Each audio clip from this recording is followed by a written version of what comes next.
কেমন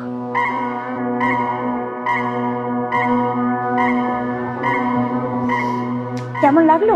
চমকে গেছো না? আরে আমি তোমার সাথে ইয়ার্কি করছিলাম। আমি তো আগেই দেখে নিয়েছি যে এই প্যাকেটটা খোলা ছিল, আর আমি জানতাম তুমি আমাকে আইফোনই গিফট করবে, সেই জন্য তোমার সাথে আমি একটু ইয়ার্কি করছিলাম। কি কেমন লাগলো আমার অ্যাক্টিংটা?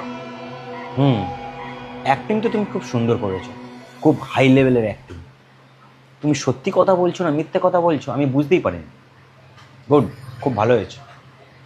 সরি পবিত্র, আমার যদি কোনো কথায় তোমার খারাপ লেগে থাকে, বিশ্বাস করো এতক্ষণ আমি যা কথা বলছিলাম সেগুলো একটাও আমার মনের কথা না, ওগুলো তোমার সাথে আমি মজা করছিলাম। আর তুমি যদি ভালোবেসে আমাকে একটা চকোলেটে দাও সেটাও আমি খুশি মনে নেব, কারণ তুমি তো আমাকে ভালোবাসো, তাই না? আর তাছাড়া আমি আগে থেকেই জানতাম যে তুমি আমাকে একটা ফোন গিফট করবে, আর তুমি তো জানতে যে আমার পুরোনো ফোনটা খারাপ হয়ে গেছিলো, আমি ইউজ করতে পারছিলাম না ঠিক, তাই জন্য তো তুমি আমাকে এই নতুন ফোনটা গিফট করেছো। তুমি আমার কত খেয়াল রাখো পবিত্র, আমি সত্যিই খুব লাকি যে তোমার মতো একটা পার্টনার পেয়েছি। তুমি আমাকে কত ভালোবাসো, আর আমিও তোমাকে খুব ভালোবাসি। আর তুমি তো জানো যে আমি মজা করতে কতটা পছন্দ করি, তাই জন্য তো তোমার সাথে একটু মজা করছিলাম। পবিত্র, আমার এই গিফটটা খুব পছন্দ হয়েছে। I love you, happy anniversary. হ্যাঁ, হ্যাপি অ্যানিভার্সারি।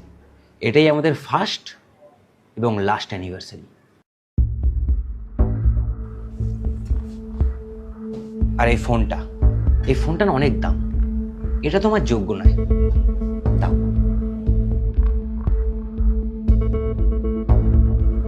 আসি। পবিত্র, আমার কথাটা শুনে যাও।